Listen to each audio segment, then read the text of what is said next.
As you may have realized by now, there is no way I'm finishing this retrospective before the end of the year, so this will be the last regular video of 2021. However, next week I will upload another end of year Q&A, so please feel free to ask me anything in the comments below and I will answer your most pressing questions next week.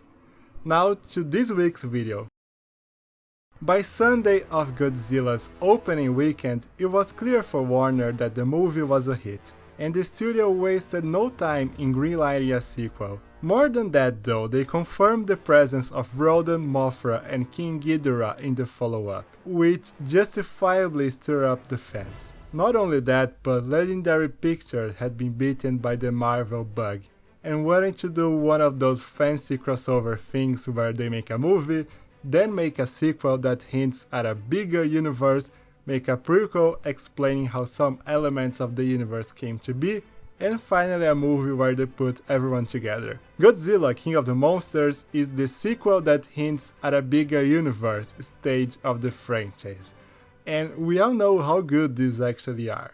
This film was still trying to correct the last installment's mistakes. In practice, this means studio execs did what they do best and encouraged a series of short-sighted decisions that care more about pandering to the complaints level at the last flick than, actually pushing for a good product. You see, as I put forward in my video about the movie, Godzilla's weakness was not being sure if he wanted to be a somber, Cloverfield-esque disaster film or a fun giant monster brawl. While the movie's aesthetic remained firmly entrenched into the first camp, keeping a distance from the action while focusing on the humans trying to survive the chaos, the story was much less certain of what it wanted, starting as a slow-burning mystery but eventually devolving into a full-blown battle royale between Godzilla and the two Mutos. In that movie, the titular monster's presence felt almost like an afterthought. King of the Monsters, by contrast,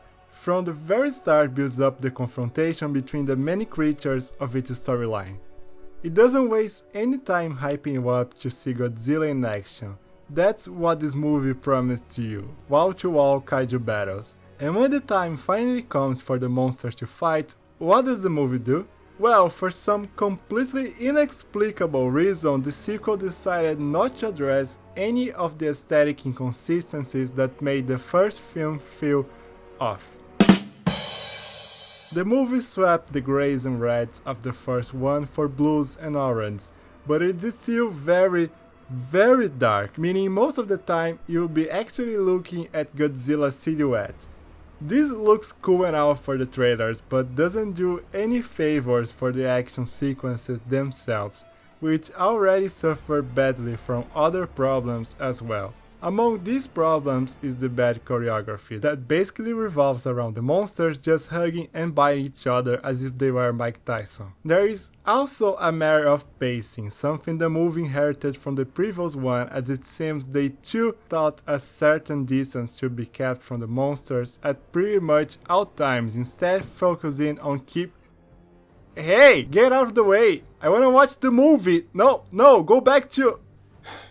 As I was saying, every time the monsters start hitting each other, we don't get 10 proper seconds of dark, decent fighting before they decide the most interesting thing to do is to go check on the awful cast of characters. Meanwhile, we only get a glimpse of all hell breaking loose on the background. The epic battles the movie promised to us are once again used merely as backdrop for the characters' desperate survival attempts, something that would be slightly less infuriating if it wasn't for the characters being nothing more than vessels for very due exposition and repetitive interjections. Mother of God.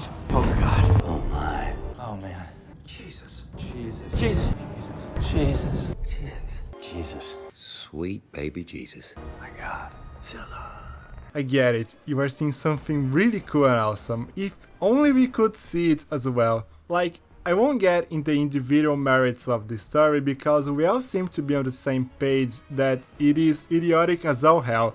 I just wanted to point out that even the characters are your typical disaster movie family estranged from one another and trying to fight each other in the middle of a biblical catastrophe or something. They really could have done more with the characters than just let them stand around talking nonsense or run and scream. The worst part is that all of these problems I mentioned, from the stupid characters who do nothing to the subpar action sequences, had already been addressed and properly rectified in Skull Island 2 years earlier. That movie not only has clear, creative monster fights, but also fun action sequences featuring the human cast as well, making every time you are not with Kong also fun to watch. Now, you might be asking, if King of the Monsters did absolutely nothing to really address the aesthetic shortcomings of its predecessor, then what did it do to appease the discontent fanbase? Well, they filled the movie with shameless fanservice, of course.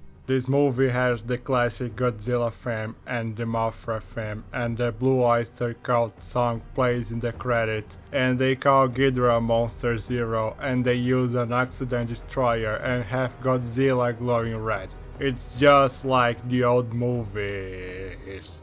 Come on.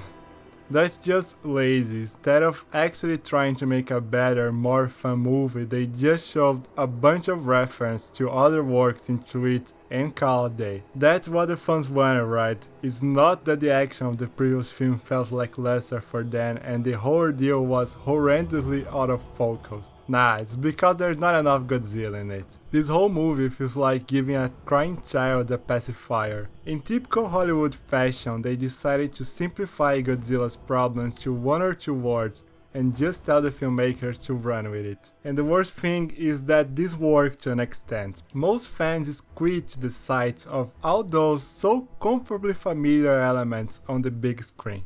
Fans like you. Yes, you. You know who I'm talking to. Don't lie to me. Good for you, really. At least you actually watched the film. Most people didn't even bother to check it out after it was admittedly rightfully ravaged by the critics. In the end, King of the Monsters would barely break even in the box office, much to the despair of Warner and Legendary, who had already finished filming the movie's sequel. Once again, the studios would jump the gun and bet on a franchise that didn't even have all that appeal to begin with.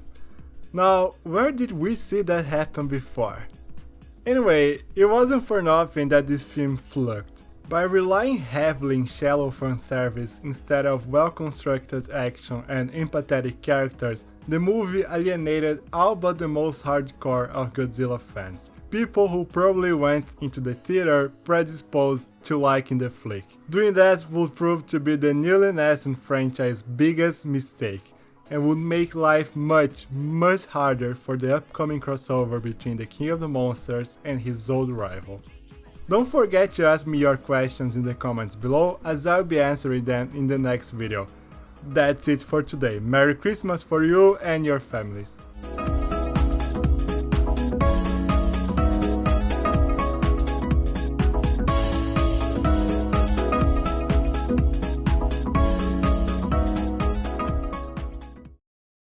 Godzilla King of the Monsters was the most disappointing thing since my son.